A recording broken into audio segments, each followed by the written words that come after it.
আজকে আমি লেবু শরবত বানাইমু।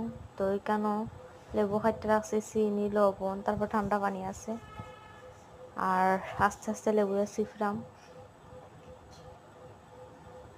তো লেবুরে চিফা হয়ে গেছে, এখন পানি দিলে এরাম ঠান্ডা পানি আস্তে আস্তে। তোমার ফুইরে আমার হেল্প করে, তাই আস্তে আস্তে দেয় আর কি পানিরে।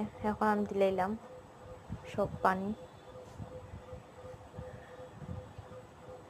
আর এখানে লবণ দিলাম, চিনি 2 চামচ দিলাম চিনি। আর এখানে এখন লাড়ি চাড়ি মিশাই নিলাম। তো মিশানি আমার হয়ে গেছে রেডি এখন শরবত। আর গরম লাগে কিন্তু শরবত অনেক উপকারী। এই যে গরম পড়ছে আজ 2 দিন ধরে, আর গরমের সময় লেবু শরবত ভাল লাগে।